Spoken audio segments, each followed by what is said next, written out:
these brilliant cards.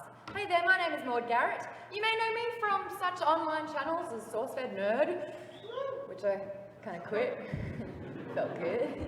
And also I'm the creator of Geek Bomb, which is an online community as well. Speaking of community, you guys look fantastic. You've all received a crown. Do you know how to...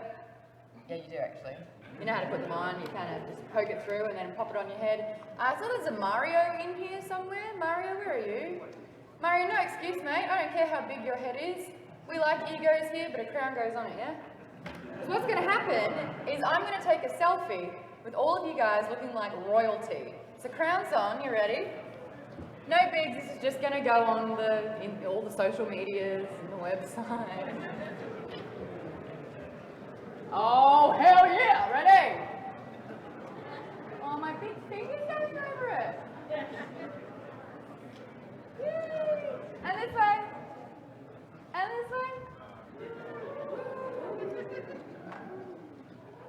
I hope there was someone doing at least something rude in the background. Yeah. So it's a really full room, guys. If you can't hear me at the back at all, ever, put your hand up. So we'll make sure that we project as well for you. You may have noticed that when you sat down on the seat inside here, you got some cool stuff. Did everyone get their very own beta key to play Gwent? Who's already on the beta? Yes. Cool, love it. Well, now your friends can as well. Who else got an official patch that you can only get if you are right here in the... Oh, yes? Did you all get a patch? Everyone got a patch? Sorry to everyone watching on Twitch. You couldn't make it here in Boston for PAX East, and we are very, very sad about that. But you can get your own beta key. Jump onto playgwent.com. You can get your own there as well. But you guys get the cool stuff. Sounds about it, I guess. So to get things started, I want to talk a little bit about Witcher. This game is pretty impressive, right? And I kind of want to start things off. I want all of our Witcher cosplayers to stand up. If you dressed up, oh, here we go. Nice series there. We got some Yennifers. Hi, girls. Oh, look. They're so pretty. Thank you so much, guys. Now, while I've got people standing, no, everyone stand up. Every single person here. I want everyone to stand up, and there's a reason. I'll get to it. As soon as I know. I'm making you do exercise in this winter. What? I want, and this isn't to shame anyone at all, but I want you to sit down if you haven't played Witcher. There's nothing wrong about this. You haven't played it. Okay. I'm actually excited to tell you all about Witcher and Gwent, and the things you're going to see are going to blow your mind, so everyone wins. I want you to sit down if you played Witcher for less than 30 hours. Okay. I love that you're kind of embarrassed at yourselves right now. Everyone's got the pile of shame, it's fine. Take a seat if you've played less than 60 hours.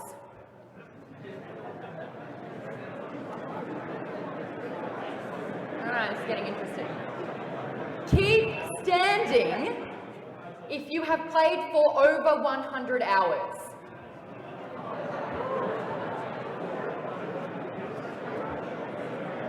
By the way, guys, I'm still standing. Keep standing if you played for over 150 hours.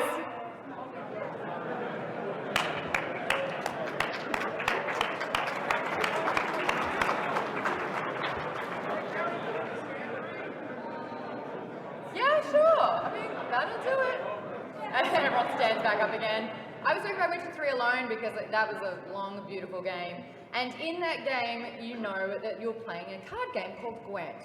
Everyone standing up here, you're my heroes. Honestly, it's not an easy thing to do to put aside that many hours in your life towards one particular game, and staring at, Geralt's butt must have been awful for all of us, myself included. It was tough, I tell you. But I love that you guys get and understand what this is all about. So take a seat, get comfortable. Thanks, guys. Thank you for entertaining me here. So the best people to talk about Gwent and the look of this particular game and what it's all about are two people that have come all the way from Warsaw in Poland Guys, can you please give it up for the art director, Kasha Redashuk? Oh, I didn't get my art. Redashuk.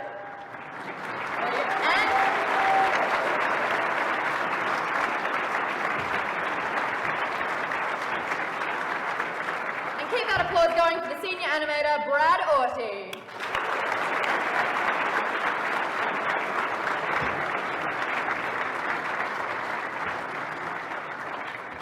So guys, tell me, more than 150 hours, do you think? Yes.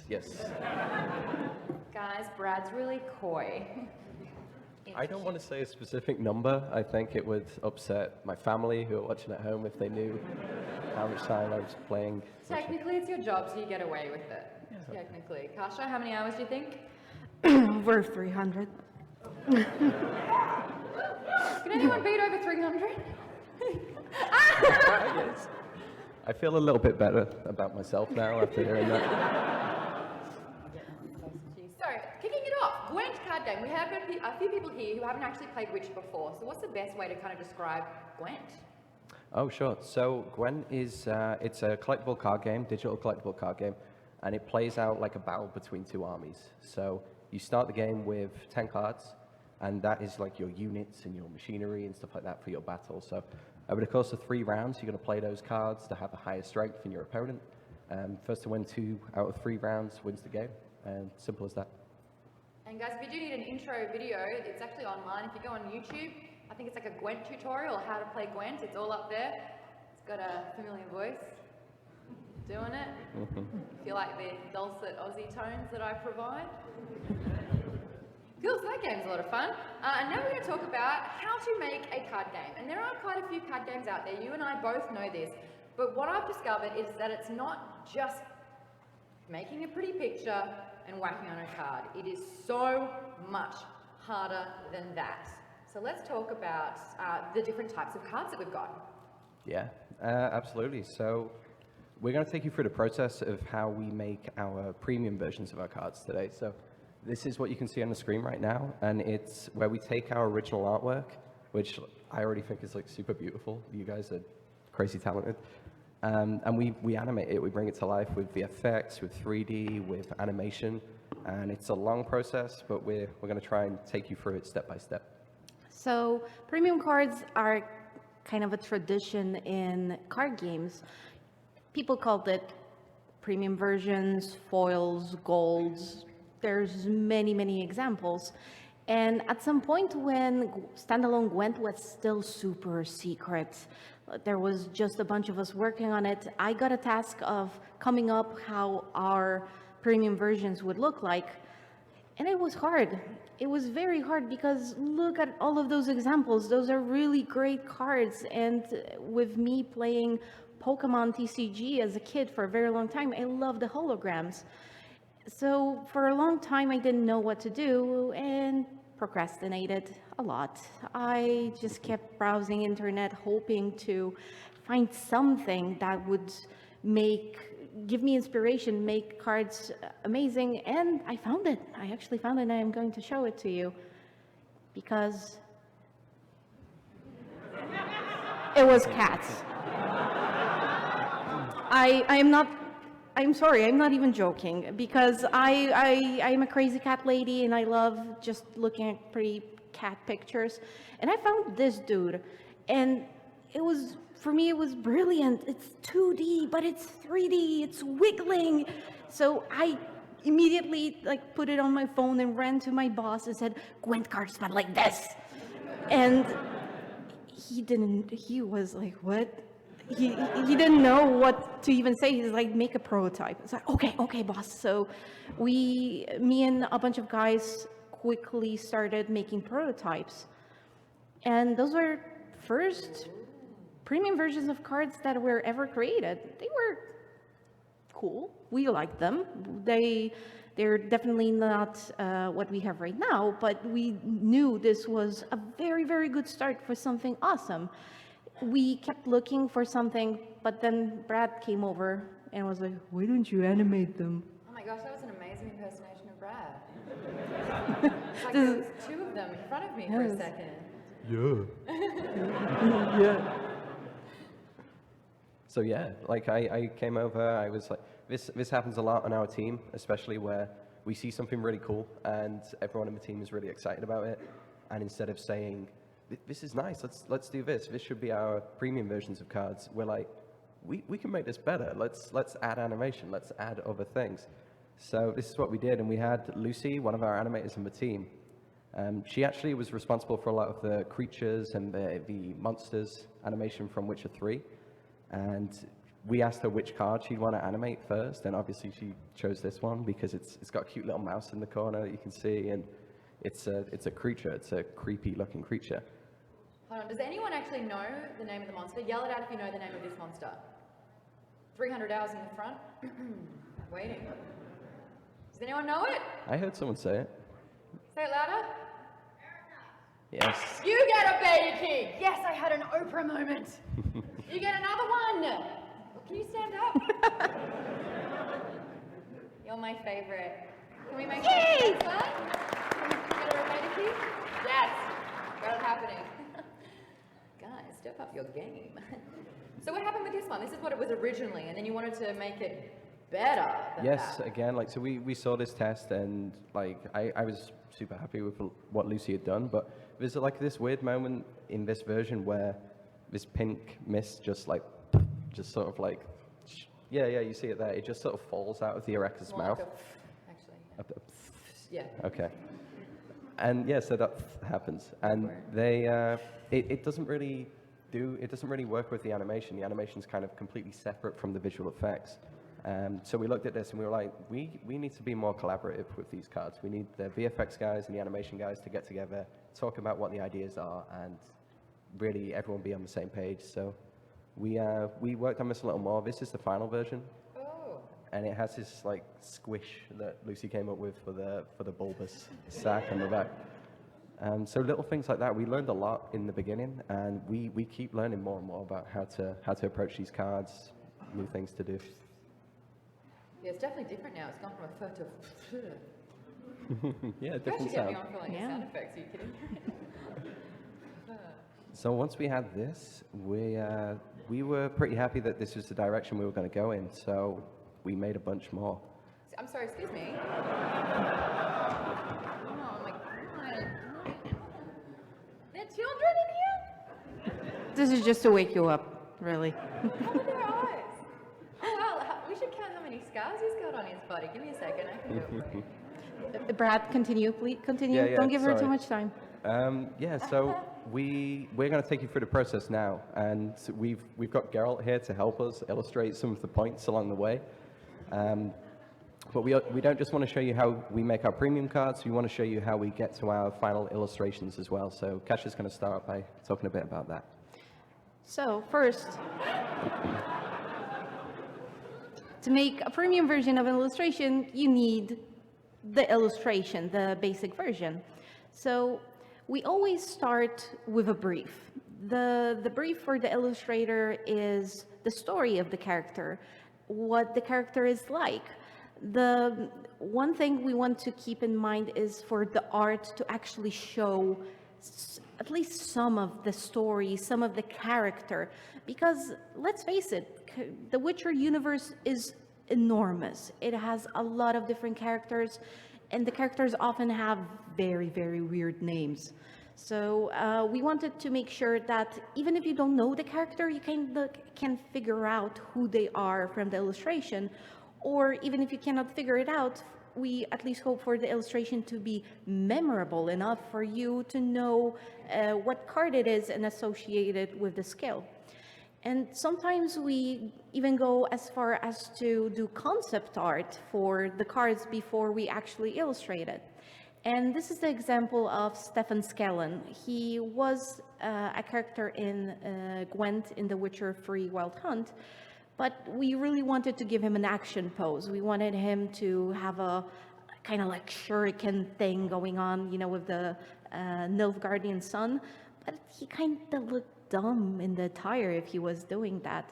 So One of our concept artists, Nemanja, came up with a bunch of concepts for the attire and then illustrated it after we picked the most suiting one. My favorite thing here is that you didn't want him to look dumb, so you gave him a man bag. Of course. But it looks so fierce on him. It does. We're going to put your little ninja stance. Exactly.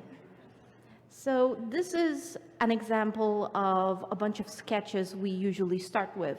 We usually have 3, 4, sometimes 5 different sketches that more or less show the position of the character and the values. That means the dark and light spots on the card, so we can check if it's well readable.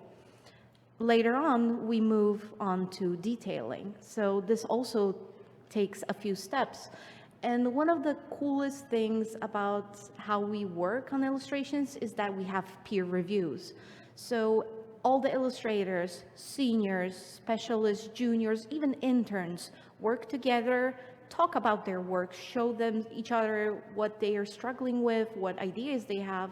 So thanks to this, the seniors are like, oh no, there's young people coming, they have good ideas. And the interns and juniors can work with these super experienced people. So here are the basic 3 steps. So the sketch, then a black and white version to just make sure that everything is correct. And then there's coloring and adding more detail. Here's another few progress shots of the cards. Yeah, I think this for me is a good example of what Kasia was talking about earlier about just being able to recognize what this character is all about just from the illustration. Like the one that sticks out for me is Vilgefortz because... Oh, the one who's lighting a guy's head on fire? Yeah. Yeah, that looks frightening. Yeah, it's awesome, isn't it? You're scaring me a little bit. So like with Vilgefortz, I don't know this character, to be honest. It's from the books. And it's... Show of hands, who's read the books, really, quickly? Oh, nice. Oh, okay. Wow, we've got some hardcore fans. No spoilers, who's he's burning. Yeah, No apparently spoilers. that's a big deal, right? Yeah. Oh.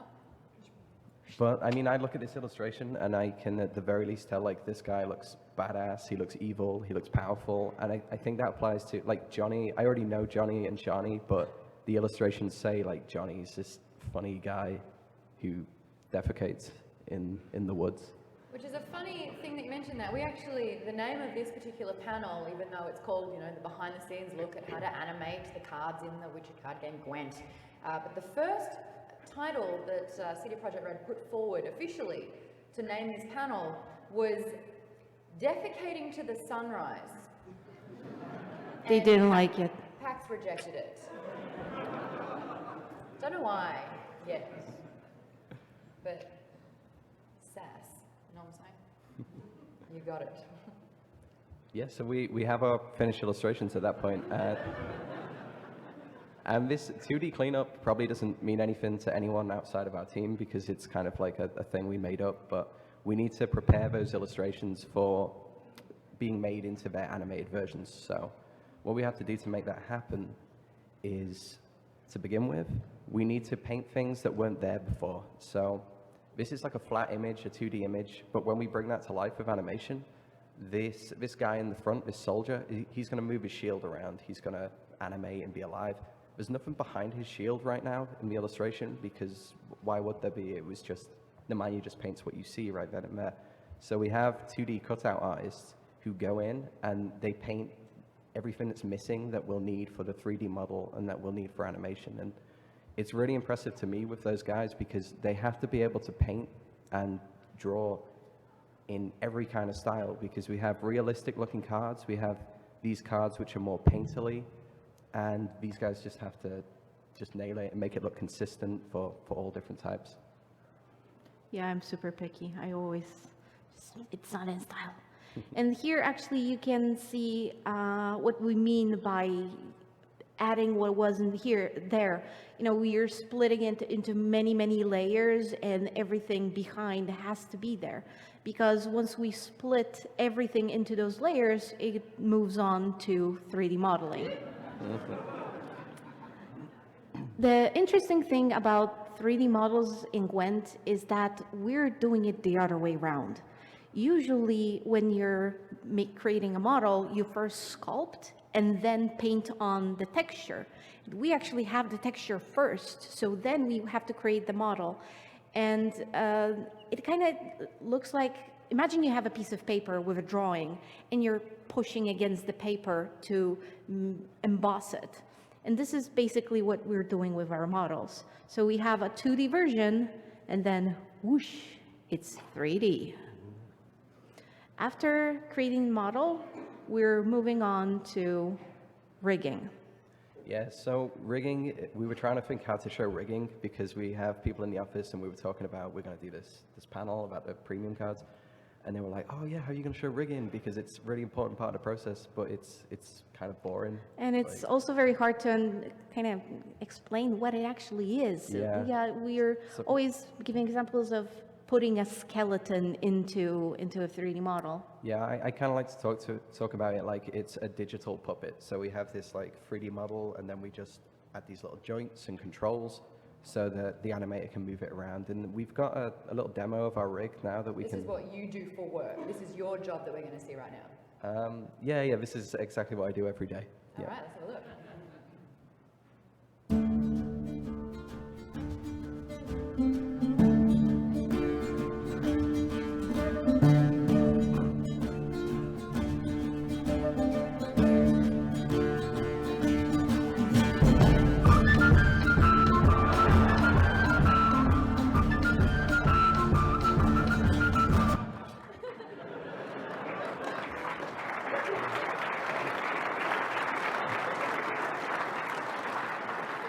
Gotta get your kicks up now, huh? I cannot believe we're paying him for this. Like I said, it's really boring normally. Okay. Yep, so after the rig is done, we're moving to animation. Yeah, so our animated cards are actually made up of 2 animations most of the time. And that's an intro and a loop. And what you just saw then when the drag like sort of stormed onto the card and smashed his foot down, that's what we call the intro. And this animation plays when you first play a card or when you first bring up the card for the preview to just take a look at the details and the skills and stuff like that. So it's really important that we start with a bang. It's something exciting, which is kind of like the moment before what you see in the illustration. So that's what you can see here on the drag. The second animation is the loop, and this is what you see for most of the time when you're looking at the card, when it's on the board with the rest of the cards. And for that animation, it's important that it loops seamlessly, which can be kind of tricky at times, but they're super talented animators on our team. They managed to work that out. And that there's enough movement that it looks cool next to the standard versions of the cards as well. The last thing, we need to decide for a card if it's going to be real-time or slow motion. And that's normally decided by the illustration itself. So talk a little bit about the real-time cards we have. So the real-time cards are usually the ones where there is some action or there's some acting involved.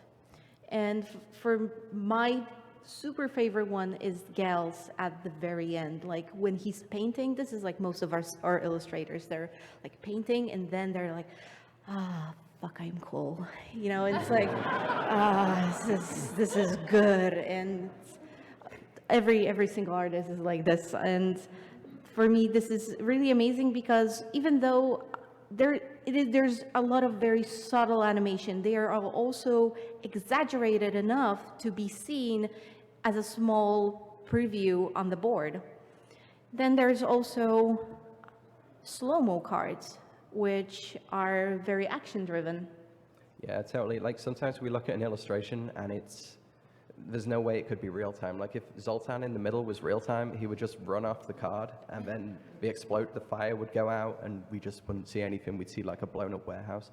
With Geralt Ard, you had a funny idea about this one, that like Geralt would cast Ard, the guys would fly off the cliff, and then Geralt would just kind of just walk up to the edge of the cliff and just look down like, hey guys, everything okay there? So yeah, so we have to treat these as slow motion, and what that means for us is kind of like, it's not really slow motion because time isn't moving forward, but it's kind of like a frozen moment in time, like this time bubble where it doesn't really get further forwards or backwards. And to give context to that, it's really important that the intro sets that up. So you can see in these cards that the intro animation is like we talked about earlier, the moment before what you see in the illustration. So using those two together, we can manage to make these more dynamic cards work for animation. And animators also do one really cool thing, which you can see in the ASSIRE card. They actually animate in some of the VFX. Those are like mock-ups for visual effects artists later on, because visual effects really, really help the cards, especially the slow-mo ones, because then you have the feeling that something is constantly moving, and not like right now, Geralt is just hovering those people with his mind. So, as I said, later on we moved to visual effects, and we have a really cool team of Michael Bays that do more or less stuff like this. Yeah. Whoosh. Okay, another quick quiz. Who, yell it out when you know it. What spell is Geralt casting? Okay, that was easy. Too easy. You'll all get a patch that you already got. You can't win. But we'll be giving something else out. How's that? Is that fair? Since you guys are so smart, when you guys leave, we're going to give you something else that's cool, like a pin.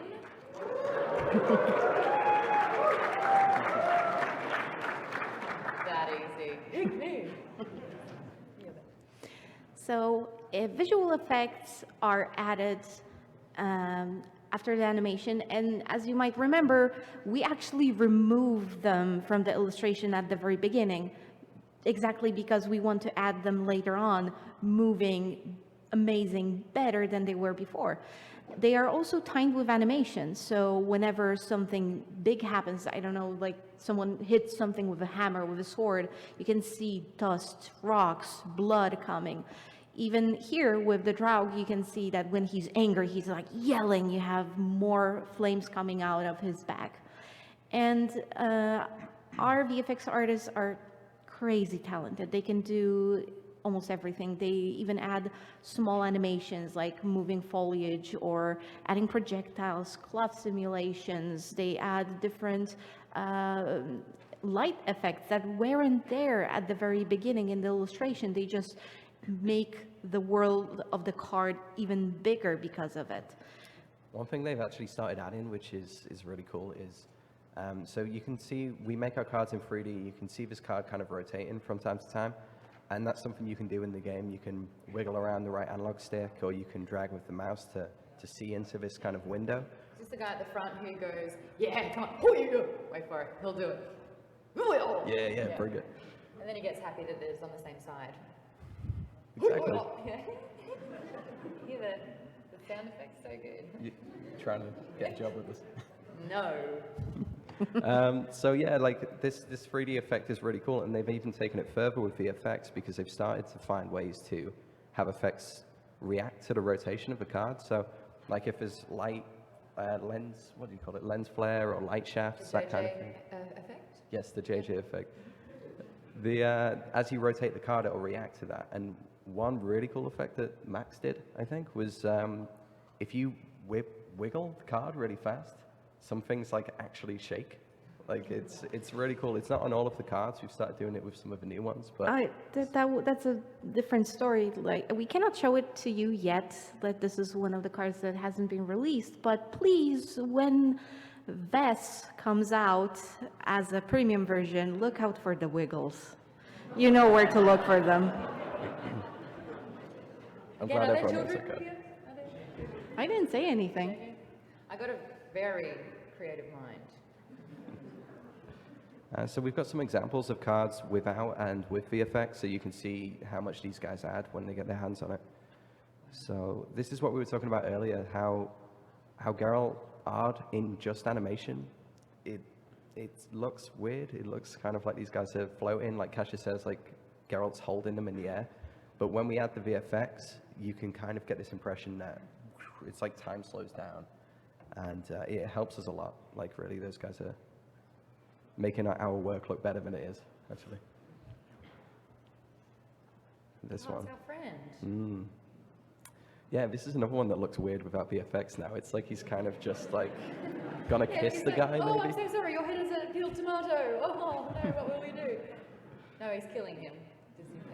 And the worst part about this looping animation, well, for this guy, is that he actually never really dies. He's constantly in a state of dying by head being burnt, like, alive. Fun. You're not selling it very well. He's happy! He's happy about it! That's very sadistic. I can't believe our game's rated T for teen with stuff like this in it. Shush. Look at these ads, like, please, like, he's still alive, like, he's got a chance he could get through this. Oh, no. It's thirsty. And this is one of our examples that actually has in the animation, you can see on the left, there's a moment where this sphere sort of grows. So it was the animator wanted to let the VFX artist know at which moment this big wave should come. And it turned out like I'm amazed by this one every time I look at it, like the water dripping down on the rock and stuff like that. It's a cool card. Unfortunately, VFX artists being very talented, they also like to do more and more and more. And recently on Reddit, someone noticed something, which I kind of noticed a little bit too late, because they started adding Easter eggs. And I already approved the card. I was like, yeah, okay, this is everything is okay. We can put it in the game. And then this happened.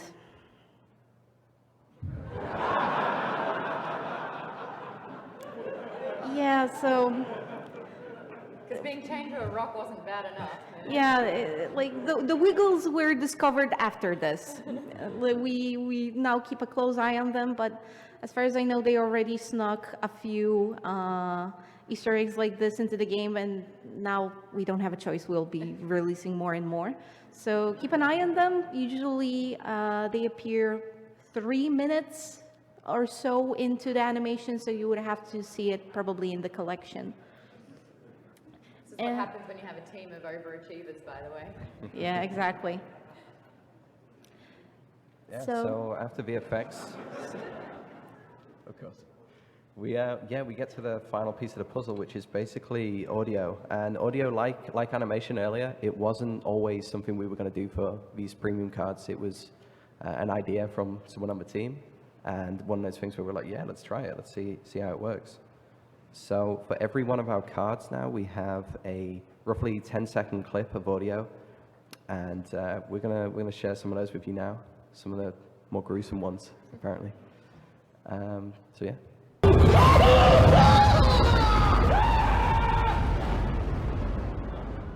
T14.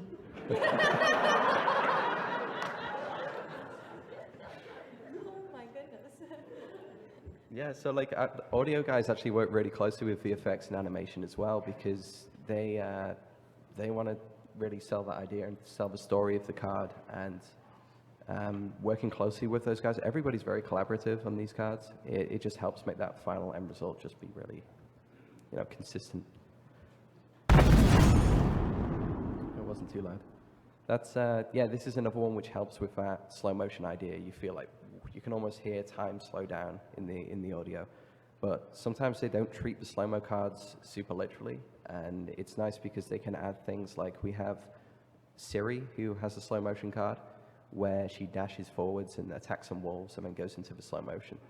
And rather than just like going and like making everything go slow, they added some extra sounds like a swallow that you hear, like a bird call, to reference the name of Siri's sword. So there's little Easter eggs and hints like that in audio too. And Dijkstra. So Dijkstra's audio is a little quiet at the start, but if you listen closely, you can hear like someone just left the room, like a meeting just took place. And I love the idea of that for audio, because before we had that, we have these cool scenes that play out, and it's interesting and it brings the card out to life. But with audio, they can add some context that we can't with just animation or VFX. Like now, there's the suggestion that something happened before the card right now. Like there was a conversation that took place. Dijkstra sent someone away to kill someone. I don't know. You like Dijkstra, don't you? I can't stand him. Every time time he was in The Witcher 3, I was like, how do I kill him? Look at his smug face. He's awesome. And we also have some audio Easter eggs that we can share with you. It is kind of an Easter egg. It kind of ties in with all the T for teen. So this is Field Marshal Duda, loosely translated from original name to Field Marshal Windbag. And this is a parrot owned by Zoltan. And the parrot was known for swearing a lot. Like, the parrot did not know any other word but swears. So with being rated T for teen, our audio guys had a problem because in the US there's ESRB, that this is a ratings board that checks all the games. In Europe, it's PEGI, and in Japan, it's 0. So our audio guys find a very good way to make the parrot swear, and also they unwinded all their frustrations.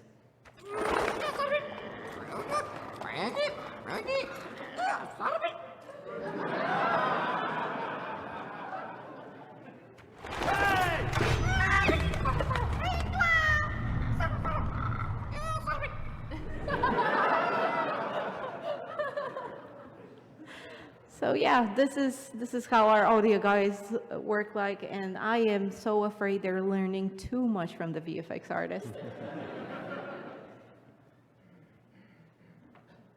Okay, so like that's it really. That's the process from start to finish.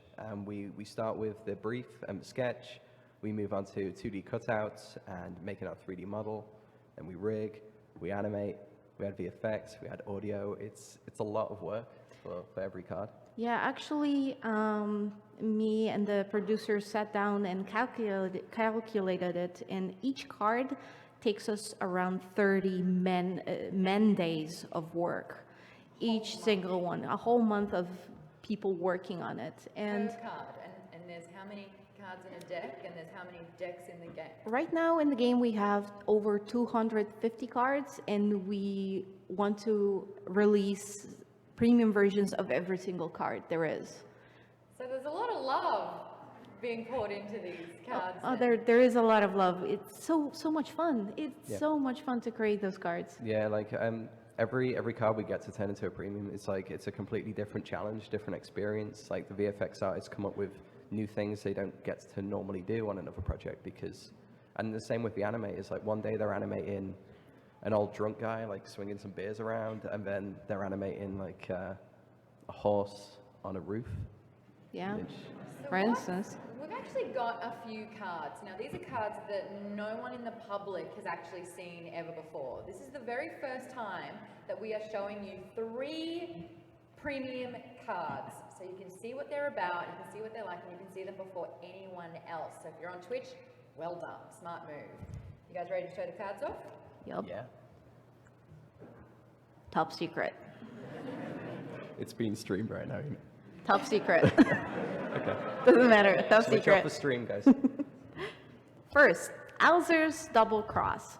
So in the lore, ALZUR'S Double Cross is a spell that summons gigantic creatures. And in the illustration, the artist actually didn't want to show any specific giant creature, and instead went for just an eye poking out of rocks, and just to make a point to crosses. And this is how it looks like in premium version. Oh, I like that. Unfortunately, we weren't able to give you audio on those, Yeah. I but can help Maybe, you out. yeah, exactly. Yeah. oh, All right, hold on. I've got to visualize being big. That'll be tough. Ready?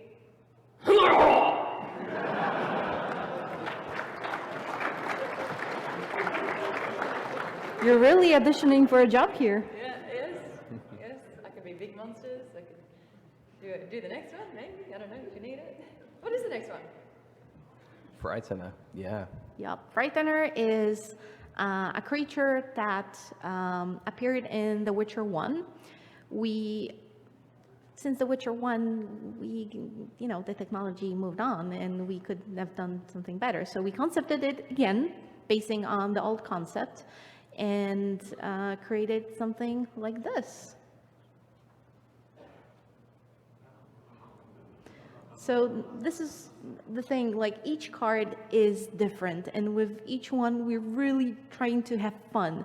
And here, we could have just went for, oh, there's a torch, and that's it. But some of the guys were like, oh, what if it lights up? And it literally is every single day. It's like, hey, boss, can we do something? It's like, how many days? 5. Okay, let's do it. Because it's lots of fun. Animators, VFX artists, Yeah. concept artists. Especially on this card, like every day, the Marcin and Camille, who did VFX and animation on this card respectively, were like always at each other's desk, like, oh, this is cool. Oh yeah, no, it's lighting up. I've got it lighting up. You need to come see it. And it's that way with all of the cards. And the more they're getting more and more excited about trying to tell little stories with the cards. And this is, I love this as an example of that. This is so cute though, like as an Australian, I can actually tell you that that's a small spider. Do we have any Aussies in the crowd? Aussie, Aussie, Aussie! No.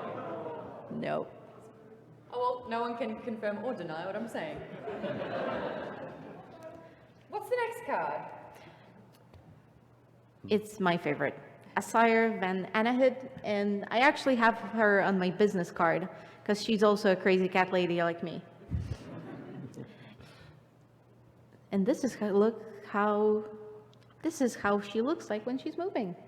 Wait for it. This was a tough one for animation because Emmett, who animated this card, normally before we start animation, we speak to the illustrator and we talk and we find out what is the scene that's playing out. Can you give me some context about what's going on here? And Emmett went over to Anya, who illustrated this, and was like, okay, there's some weird cat skulls and tails, and she's the sorceress. What's going on? How should I animate this? And Anya was just like, I don't know. It's just cats. It just looks cool. Like there's no explanation for this. It's not lore based. And yeah, so Emmett went back to his desk, kind of disappointed, I think, and just like, oh my god, I need to come up with something. But with VFX, they came up with this idea that she's in this cat portal, this like wormhole thing made out of cat's tails, and that she's kind of getting ready to escape. And I just saw that part with the eyes light up. Yeah. It's really cool. The little cat is called Merlin, and I love him. So So they're the 3 cards that we have to show you guys. What do you think?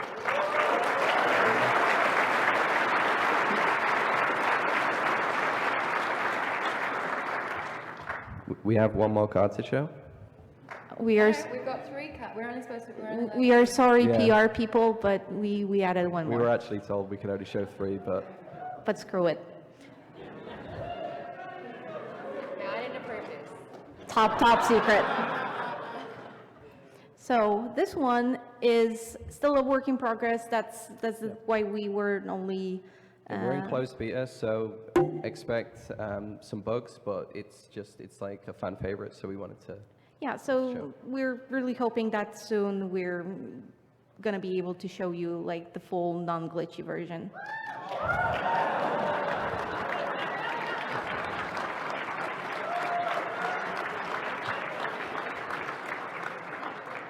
So, as we said, just brace yourself. Sorry for everything.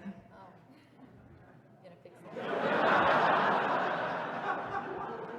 This won't happen in the final version. We'll fix it. He'll stay on the roof. Roach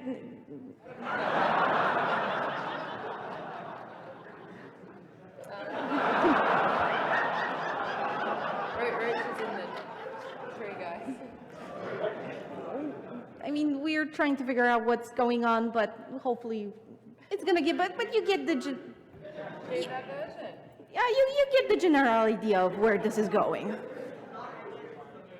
Hold on, who thinks that they should actually keep that version as is? Even though, yeah. Keep it authentic. Oh, Roach, my favorite horse. So there we have it. 4 unveiled cards for you, you lucky things. We're going to just have a little quick Q&A right now, though. And the first Q&A that we're going to address are the ones that we actually collated from the official Gwent forum. So I'm going to read out a few of these and we'll punch through them. This is basically the top questions that everyone who's been interested in Gwent have submitted and put forward. Guys, are you ready? No. Good, your time starts now. How many versions, different versions, of a card's portrait do you go through before you are satisfied with the final image? It's for you, Kasia. Oh, it depends. Sometimes the illustrators always provide at least 3 to 4 versions of a sketch. And sometimes we even go up to 15 or 20. There was one cursed card, and we were trying and trying over and over again until it was good. So usually we stick to 3, 4, but there are exceptions that go way beyond the limits. You need to calm down, okay? No, they have to be beautiful. They have to be perfect. Perfect. How do you decide which portrait best reflects the character or effect on a card? I think that's you again, Kasia. So, as Brett said before, we all work very tightly together. Like, we don't have any real divisions within the team. An illustrator can go to a designer and ask what they had in mind, or they can go to a person that knows the lore and just ask more about it. So often we try to come up with ideas just based on the description we get, but sometimes we're not sure if it's okay, so then we go to designers and just bounce ideas. For instance, actually, ALZUR'S Double Cross is a very good example because just to get your memory, it's the card that went the big eye. So this is a card that summons giant creatures. The lore version of the spell summons giant creatures. We wanted on the illustration to show giant creature, and the skill itself on the card actually boosts the strongest units. So this is kind of a thing we're trying to keep going within our team. Okay, we are running out of time a little bit, so I will wrap it up with this last question. Will the artwork and animations on cards in the single-player campaigns be different from those in the multiplayer? Yeah, we will have some single-player exclusive cards because they won't necessarily be balanced for the multiplayer, but you'll also see some cards come over from single-player to multiplayer too, so it's kind of a yes-no kind of answer. Okay. Yeah. Good. Well, to wrap things up, I just want to check, has everyone got a phone? I think everyone's got a phone, right? Everyone's got a phone? Everyone knows how to take photos with their phone? That's really interesting. I'm so glad. This makes me happy because we just wanted to do a few little thank yous. To thank you, not only for being here, but there's a bunch of people in the team back home, Yes. Colin, that you wanted to thank, so we'll get to that. Yep. Get to that now, okay. Yeah, you just get say back to thank you. work. Yeah. Don't stop watching us. Get back to work, even though it's Saturday. I Yeah, think. but guys, really, like, is this the camera? This room is full. It's crazy. Yeah, Like, I didn't expect this at all. The Can't room see, is maybe full. you can hear it. I'm gonna Guys, take- can you make some noise?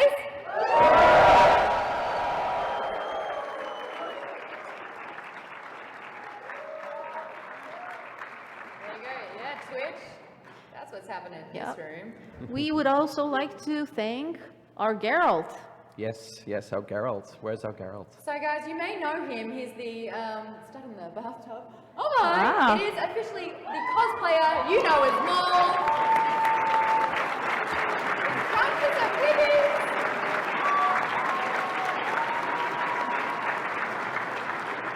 So just to confirm, that was really you in the tub. Is that? Yeah. Okay. Cool. I can't look at you for Just saying, but seconds. he just released a really sweet calendar with really, really nice pictures. You should look into it. So show of hands. How many hours does it take to get ready? 4 hours at least. 4 hours, guys. That is 4 hours. Yeah, Not usually bad. I look like a 5-year-old kid. He says usually looks like a 5-year-old kid, but you have a beard. I'm sure how many 5-year-olds have a giant beard on their face, and you also have grey hair, but not in real life. So you've cosplayed as Geralt a number of times. You've done a calendar. I can't look at you again. That must have been a lot of fun. So you're going to be outside after this panel to take some photos with everyone, right? You up for some photos? Yeah, that's what I mean. There you go. Hey, those that are leaving as well, we also have, and you can only get it for being at this panel, limited edition pins that you can collect on your way out and have photos. It's all happening right now. You've all got a beta key, so you can sign up and play the game as well. If you want any more information, playgwent.com. Guys, thank you so much. And if you want to do one other fun thing, become thewildcard.com. Make note, becomethewildcard.com. You can actually put your photo and be your very own card from Gwent. Guys, my name's Maud Garrett. You've been great. Pick up your pins.